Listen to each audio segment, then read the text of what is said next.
Hello and welcome back to another episode of The Longing. Today we are once again going to be continuing to read the Iliad by Homer. So, let's get going. But this the gods in later times perform, as yet the bulwark stood and braved the storm. The strokes yet echoed of contending powers, war thundered at the gates, and blood disdained the towers. Smote by the arm of Jove with dire dismay, close by their hollow ships the Grecians lay. Hector's approach in every wind they hear, and Hector's fury every moment fear. He like a whirlwind tossed the scattering throng, mingled the troops and drove the field along. So amidst the dogs and hunters' daring bands, fierce of his might a boar or lion stands. Armed foes around a dreadful circle form, and hissing javelins rain an iron storm. His powers untamed their bold assault defy, and where he turns the rout disperse or die.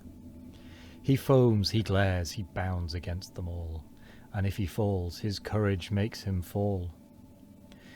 And with equal rage encompassed Hector glows, exhorts his armies and their trenches shows. The panting steeds impatient fury breathe, and snort and tremble at the gulf beneath. Just at the brink they neigh and paw the ground, and the turf trembles and the skies resound. Eager they viewed the prospect dark and deep, vast was the leap and headlong hung the steep. The bottom bare a formidable show, and bristled thick with sharpened stakes below.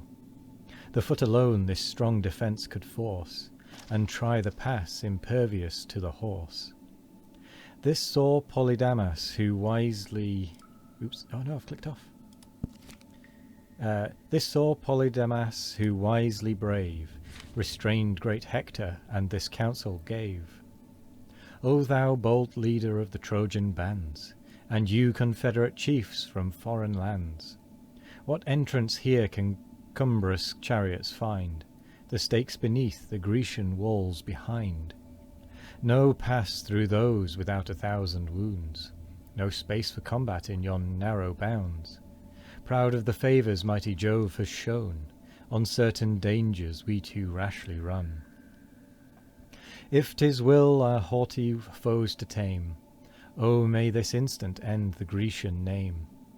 Here far from Argos let their heroes fall, and one great day destroy and bury all.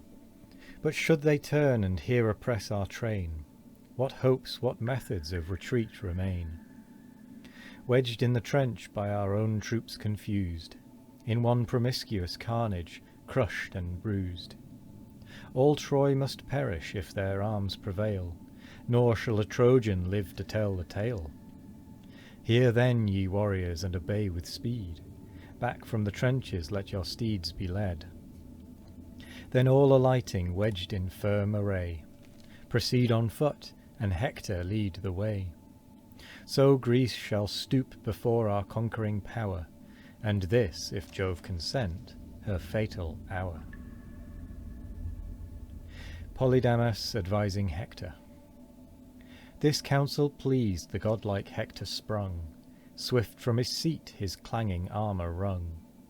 The chief's example followed by his train, each quits his car and issues on the plain. By orders strict the charioteers enjoined, compel the coursers to their ranks behind. The forces part in 5 distinguished bands, and all obey their several chiefs' commands. The best and bravest in the first conspire, pant for the fight and threat the fleet with fire. Great Hector glorious in the van of these, Polydamas and brave Cebriones.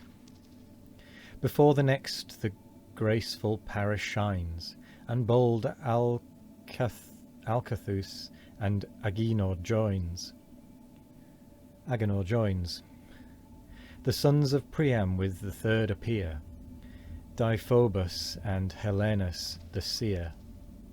In arms with these the mighty Asius stood, who drew from Hyrtacus his noble blood, and whom Arispa's yellow coursers bore, the coursers fed on Sel's winding shore.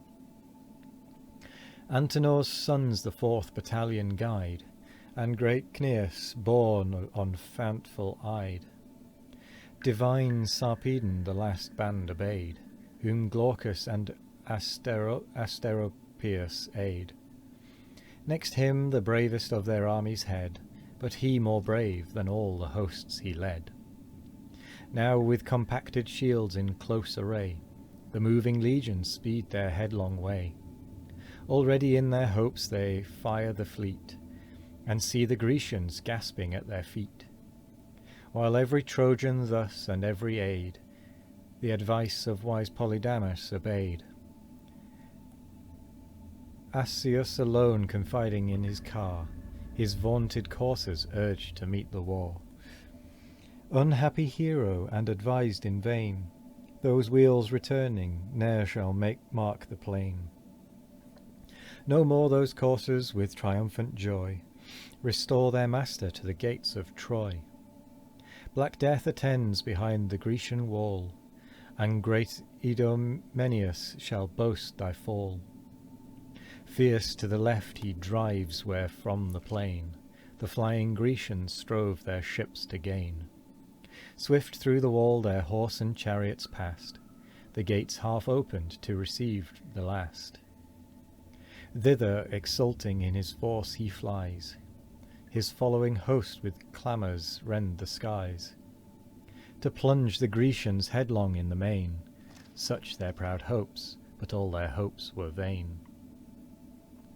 To guard the gates 2 mighty chiefs attend, who from the Lapiths' warlike race descend.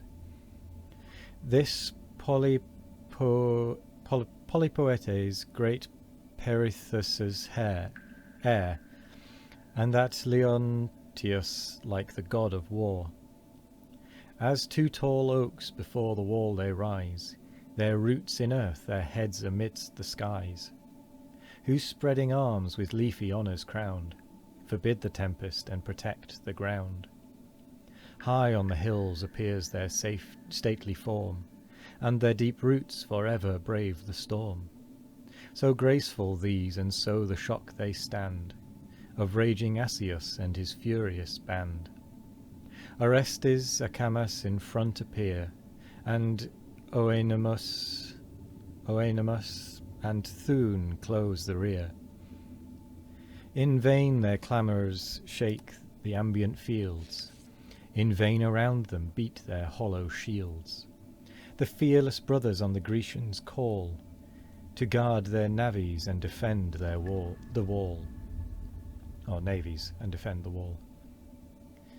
Even when they saw Troy's sable troops impend, and Greece tumultuous from her towers descend, forth from the portals rushed the intrepid pair, opposed their breasts and stood themselves the war.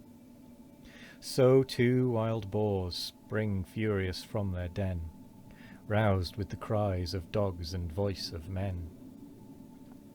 On every side the crackling trees they tear, and root the shrubs and lay the forest bare. They gnash their tusks, with fire their eyeballs roll, till some wide wound lets out their mighty soul. Around their heads the whistling javelins sung, with sounding strokes their brazen targets rung. Fierce was the fight, while yet the Grecian powers maintained the walls and manned the lofty towers. To save their fleet their last efforts they try, and stones and darts in mingled tempests fly. And with that we come to the end of the reading section, because we're not going to have enough time to do another page with the time that is left to us, but that is fine.